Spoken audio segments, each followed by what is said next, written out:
drivers, how cool that would be.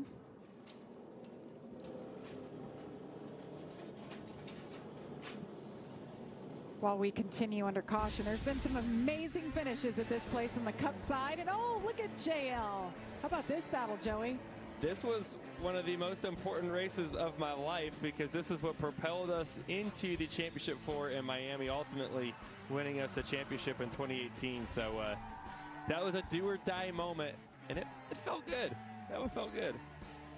You drove your butt off there. A little controversy followed that one. You know? I bet.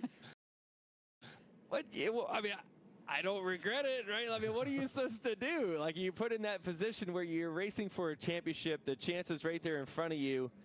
I did get moved up a little bit out of the way before that, so I'm like, you know what? I think I can do this now, and ended up working out. One thing for sure, Jamie, drivers have excellent memories. If you get moved around a bit and there's a chance for you to move them back, especially in a pivotal moment just like that, what a thrilling finish. What a place Martinsville is, though, for those types of moments over the years. There are highlight reels of this place, of the finishes like yours, Joey. I mean, we're going to see more of that on Sunday, no doubt. We've seen a little bit of that tonight in the Truck Series, of course, Xfinity tomorrow. But I love this place. It just lends itself to finishes like that. Well, it does because everybody is that close, right? When you put bumper to bumper just like that, going, you know, at pretty slow speeds around here at Martinsville, you're asking for it, right? Like, you're asking for trouble. It's going to happen. And everybody has a line, right, Michael? We talk about this all the time. What is driver code? What does everyone accept? What do they not? What kind of contact's okay? And, you know, if you're going for a win, you know, I think a lot of times you're going to have to expect some, you know, some bumping and banging. Getting spun out is a completely different story, right? I don't think anyone wants to do that or wants to see that. But I think a little bumper tag is kind of expected here at Martinsville. I think it goes way back. I remember my brother winning a race here when the two cars racing ahead of him got together and he was able to sweep by them. That was back in the 80s. So bumping and banging at Martinsville certainly isn't anything new, for sure. That's part of NASCAR racing. It is part of our roots. And, you know, Kevin Harvick, he had the podcast, and you heard Kyle Petty on there on what is acceptable and what isn't, and you know, are things different today than it was, you know, 20 years ago? Well, yeah, absolutely.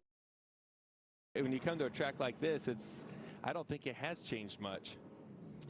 17 laps to go here. If you're looking for NHRA Top Fuel All-Star Callout, that is coming up next right here on FS1. What do you think, Michael? Do we see another caution? Yes. Yes, I don't see any way around it. There's just too many competitive trucks. And I think that's a big part of it, Joe. You talked about back in the 80s and 90s, there wasn't 20 trucks on the lead lap coming down, or 20 vehicles on the lead lap coming down to the end of these races. So there's just so many more vehicles that are battling for these wins as Majeski chooses the bottom again behind Honeycutt.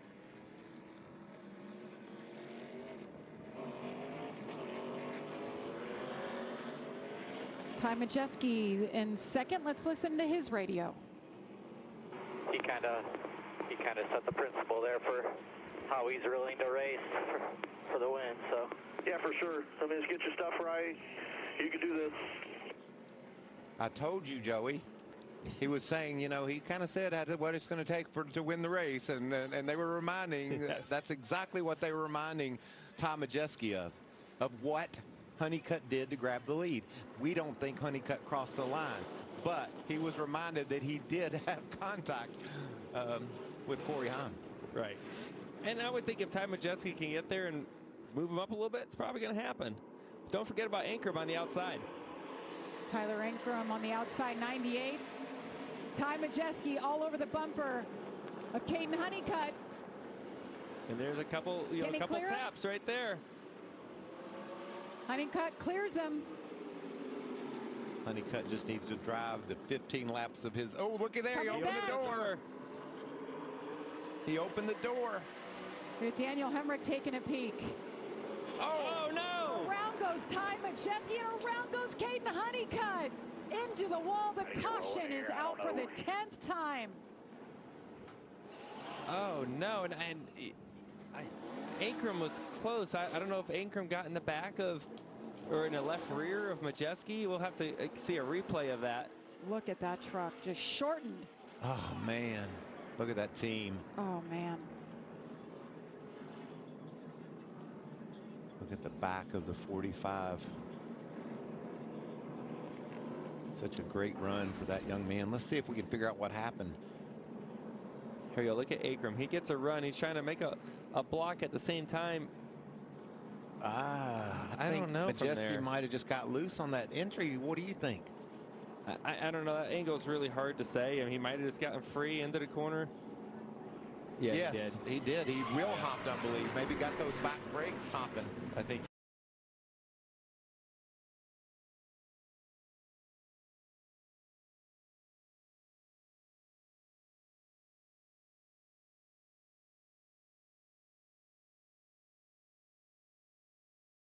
At that point, as a driver, once you start wheel hopping down into the corner here at It's Martinsville, over. you're along for the ride. Let's see what Chandler Smith sees. He sees himself drive up to the 4th spot. He's going to start on that 2nd row if he chooses, or the 1st or 2nd row, depending on what happens ahead of him.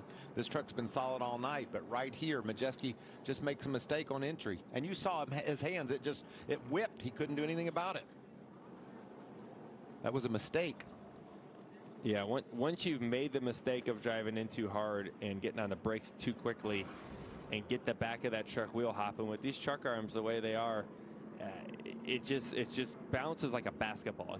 Each bounce gets worse and worse, and if you can't cut the speed, you're done. It's like the rear tires are literally jumping off the ground. You have no tires on the ground, and that's what the result is. And unfortunately for Caden Honeycutt, nothing he did wrong, right? I mean, he's going to go back and look at how he opened up the door off of turn 4 Yes. and let that be a possibility. Second time tonight we've seen the leader go around and bring out the caution. Saw it happen to Corey Heim earlier tonight. Corey Heim working his way back up. He's back up to 14th. And guys, look who the leader is. Tyler Ankrum, 128 races since he last found victory lane. That was back in 2019. And this guy qualified 24th. That tells you the storyline of this race here tonight in Martinsville. So many guys that have been at the front have found themselves spun around, and he's just been steady and consistent to the front. But this thing is far from over. Far, far from over. A lot of stuff still can happen. We've seen a lot.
Man. Pit crew, badass job. All of you, thank you so much for believing me. Josh Graham, the new crew chief on board there. I know Hemrick's wife, Kenzie, their 2 daughters were all on pit road tonight at the start of the race. Joey, this guy's been around a long time. For this moment to happen, for him to finally find that victory. You said it. Daniel Hemrick's been, around the block a couple times, right? He's been to the Cup level, he's been to the Xfinity level, he's doing the truck stuff now. But you said it. There's no moment like winning a NASCAR race. I don't care what division it is. It feels great. But being able to celebrate with your family, right? And we're going to see that here in a minute, I'm sure. Kenzie's probably getting the kids to wake up again, maybe. They might fall. It's past bedtime for little ones. But okay. It's worth waking them up to go get the pictures in Victory Lane and celebrating together. All right. So if I remember this right about Daniel Hemrick, guys, when he gets out, he used to do a backflip. That's been wow. That's been a minute. It's been a minute. He got that win when it counted most at Pheonix. He won the race and won the Xfinity Series championship. You think he's still got a backflip in him? He ain't that old. We're going to find out. He's got that Napa helmet on, looking good. Doing it with the helmet on, I think, smart but harder. Sketchy. Oh, gosh. Is he going to do it? He's like, wait a second. Let's take this off. This is big. I think he's going to do it. What a moment. 50,000 bonus from Craftsman for that triple truck challenge, but that grandfather clock, he'll have that forever. Here we go. Whoa! Gonna do it off the top. Whoa! Yes! He sticks it. That was awesome. And it looked like it wasn't even hard for him. That's amazing. What a feeling. Look at that smile. Josh, he's coming your way. What a journey it's been for Daniel Hemrick, an Xfinity Series champion, but never won a race in the Truck Series until tonight. And of course, he celebrates with the backflip. Daniel, that truck really came alive towards the end of that race. Talk to me about that battle you had with your teammate in the 18 truck, what ultimately led to this victory. Man, I've been losing my voice here all week. I think I saw you earlier today and didn't really have one, but we found the way there at the end. I wanted to race Tyler. Obviously, we got a long season ahead. I want to race him as clean as I could, but I've walked out of here twice.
A little bit, so I don't think he intended to cut my left rear down. I think if he wanted to do that, he would have just wrecked me as it is. So, yeah, just watching it here, I mean, kind of jack.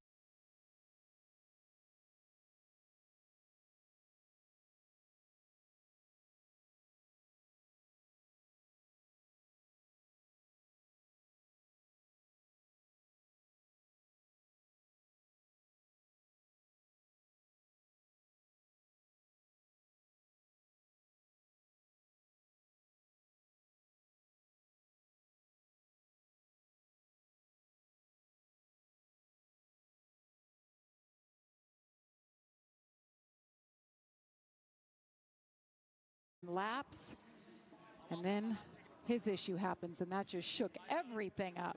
Yeah, I think he's handled that about as well as he could after getting squeezed into the wall and losing that tire. Obviously a dominant truck, but he understands this is a pretty tough little racetrack too. Yeah, I think his perspective was really, really good on that and the way he handled that. But what I took out of that interview more than anything is he looked at it as a winner would and said, maybe I just needed to get a better restart to get away. He looked at what he can do better instead of blaming it on someone else He passed racing him. a little. He had That's like a true winner 3. move.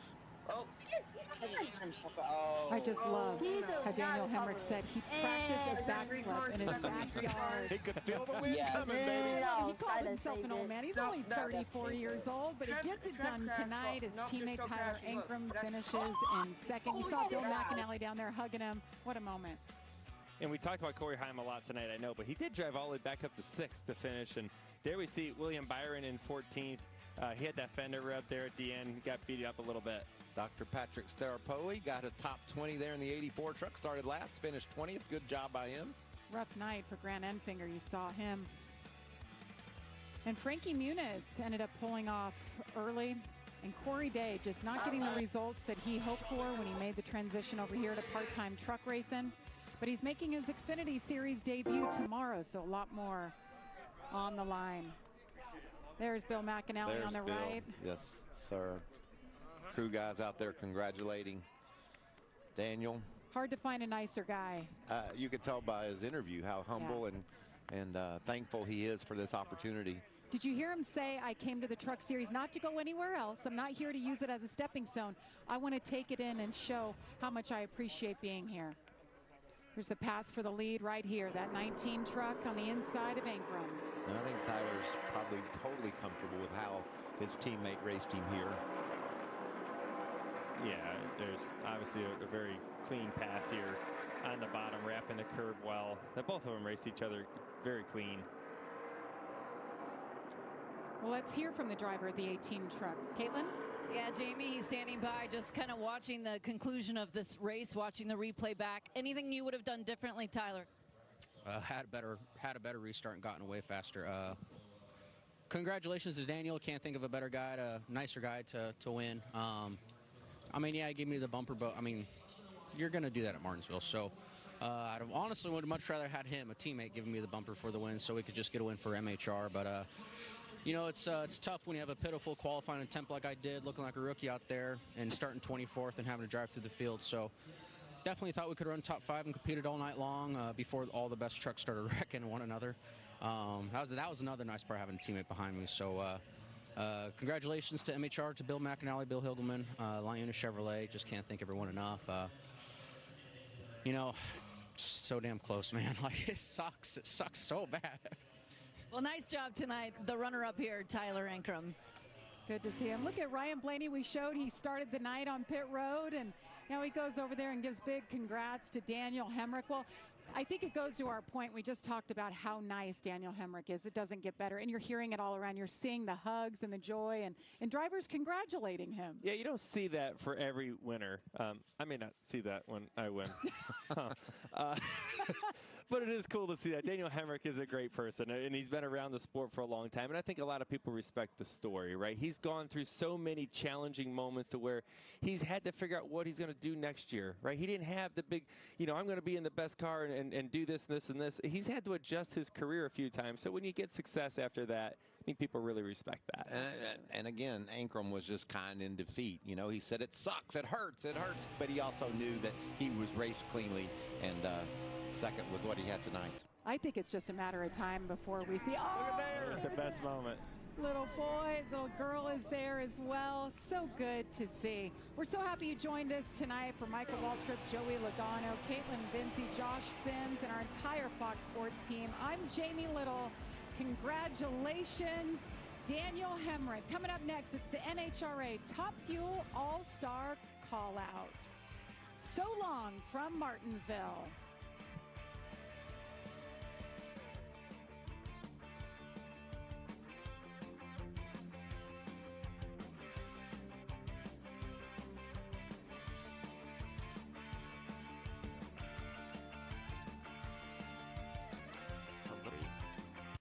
our series.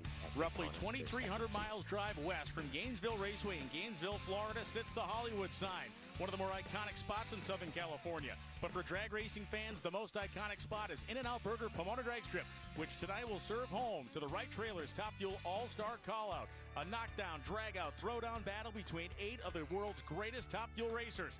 Racers who had to choose their own first-round opponents back during the washed-out Gator Nationals. How did those opponent matchups come to pass? Let's take a look back and find out. And now it's time to lay our field out and specifically begin the process that will set the first round matchups. The #1 seed is a 4-time Top Fuel World Champion. He hails from the small burg of Kilgore, Texas, and his name is Steve Torrence.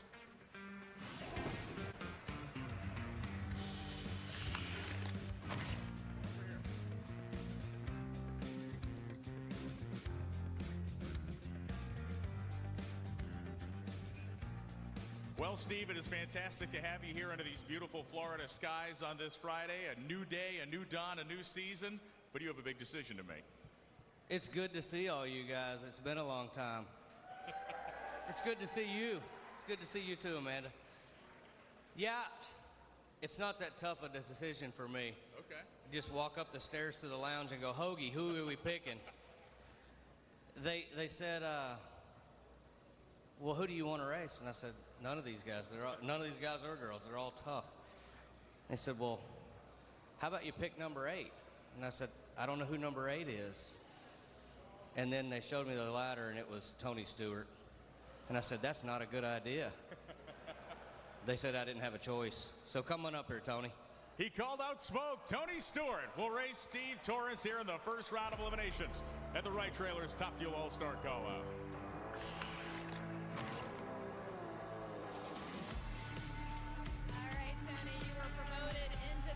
And now you're going to race Steve Torrence. You hear your name first. What's that like?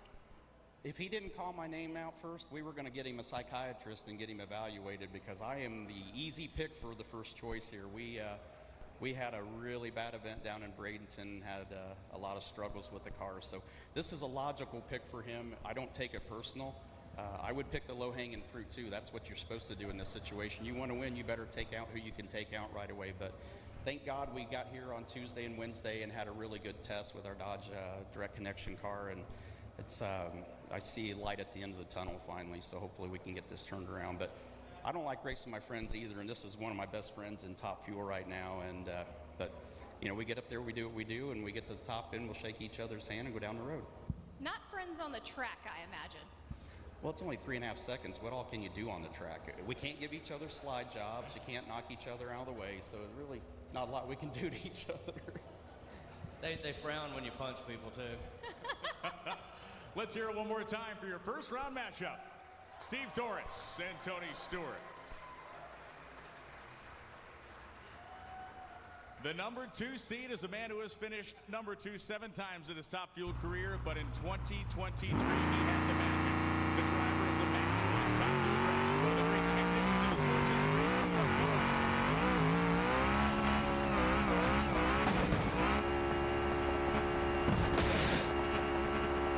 So Doug, one of the lucky few that had a pick to make here. I know you guys had these big conferences, get-togethers with the crew chiefs, Alan Johnson, Brian Houston, the entire Atlanta Motorsports group get together. What was the thought process for your pick? Yeah, no, we're obviously happy to see all you guys. It's good to be back out here at Gainesville. You know, this is the coolest thing I like about this place is Don Garlett's country, right? So, yeah, so the shootout, I guess we decided on Clay Milliken. Clay Milliken, ladies and gentlemen. Doug Coletta and Clay Milliken trying to conjure a little swamp rat himself. The man from Drummond's, Tennessee, driver of the Parts Plus Top Fuel Dragster, is coming through the doors. All right, the U.S. Nationals winner from last season. And Clay, as you make your way over here, you guys have to immediately jump into competition when it comes to Gainesville and on a Saturday. How do you mentally prepare for that?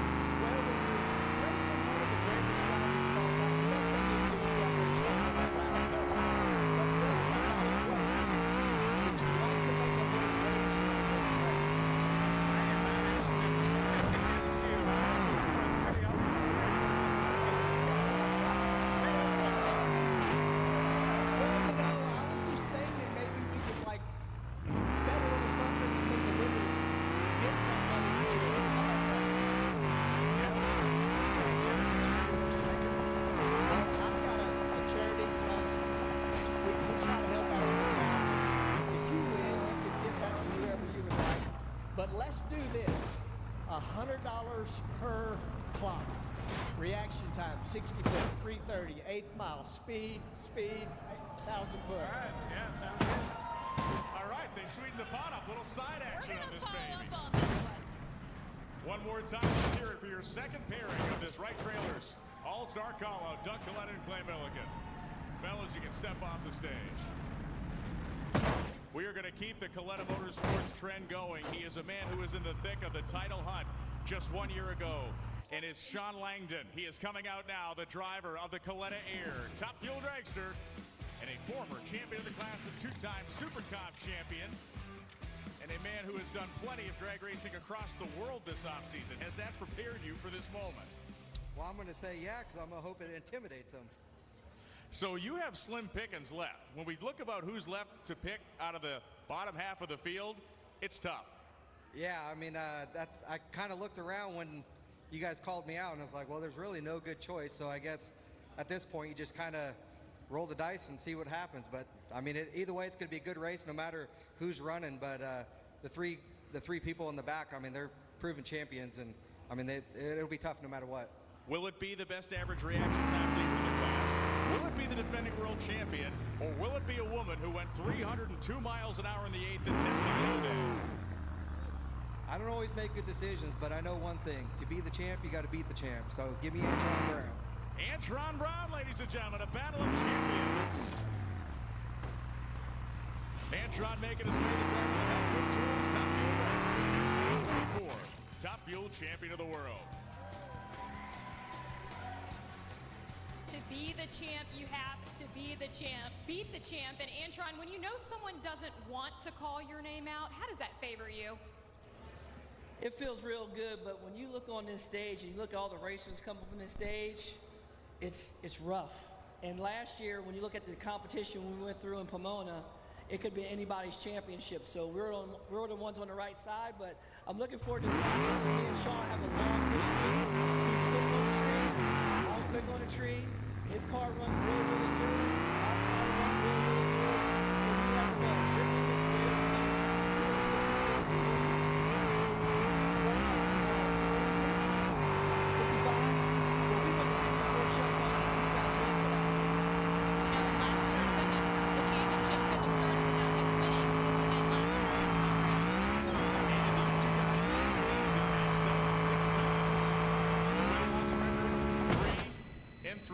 Good luck, boys. Antron Brown and Sean Langdon. Let's hear it for them one last time.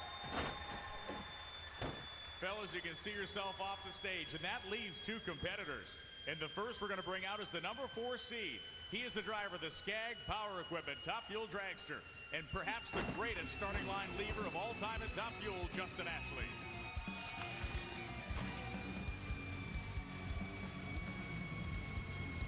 So, Justin, you're in the unenviable spot of being a guy who can pick and can't pick. You're out of options, and there's somebody back there waiting to be your match. Definitely out of options. You know, you look at it and it's tough. No matter who gets chosen, it's going to be a battle. And that's what this is about. It's 8 of the best teams and the best drivers in the world going at it, so it's going to be fun. And no matter what, man, it is good to be back. It's good to be back racing. It's good to see everybody out here. We appreciate